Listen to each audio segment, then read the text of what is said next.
ఆగండి ఆగండి ఆగండి ఒక్కసారి ఈ వీడియో చూసి వెళ్ళిపోండి. ఈ రోజు ఎయిర్ ఫ్రైయర్ తీసుకుందామని మమ్మీని తీసుకొని బయటకు వచ్చేసాను. ఎయిర్ ఫ్రైయర్ తీసుకున్నాను గానీ నేను అంతటితో ఆగుతానని నా చూపు గ్రైండర్ మీద పడింది. నా కూతురు నా కోసం గ్రైండర్ తీసుకుంటుందని తెగ ఆనందపడిపోతుంది. మమ్మీ షాపింగ్ చేసి అలసిపోతున్నామని చిన్ననే నా కోసం జ్యూస్ తీసుకొచ్చాడు. కానీ మమ్మీకి ఈ జ్యూస్ నచ్చలేదు. ఎందుకో ఆవిడే చెప్తుంది వినండి. షుగర్ లెస్ జ్యూస్ చేదుగుండకుండా తీయగుంటుందా అండి.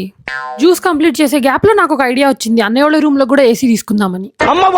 మమ్మీకి మాత్రం కోపం వచ్చింది. డబ్బులు ఎక్కడి నుంచి వస్తాయండి, ఎవరో ఒకళ్ళు కడతారులే, ముగ్గురున్నారు కానీ తీసేసుకున్నా. తర్వాత ఒక ఫ్రిడ్జ్ చూసి డాడీ నాకు ఈ ఫ్రిడ్జ్ కూడా కావాలి అంటే ఊర్లో ఉన్న ప్రాపర్టీ మొత్తం అమ్మేసి వద్దామమ్మా, ఈ షాప్ మొత్తం తీసుకెళ్లిపోవచ్చు అంటున్నారు. అంటే అర కేజీ పప్పు వేయచ్చు అందులో, లేకపోతే అర కేజీ పిండి వేయచ్చా? కేజీ పప్పు వేసుకుంటే అర కేజీ దానికి మన అర కేజీ అని రాసినప్పుడు అర కేజీ పిండి వేయాలి కదా, మన అర కేజీ అని రాసినప్పుడు అర కేజీ పిండి వేయాలి కదా.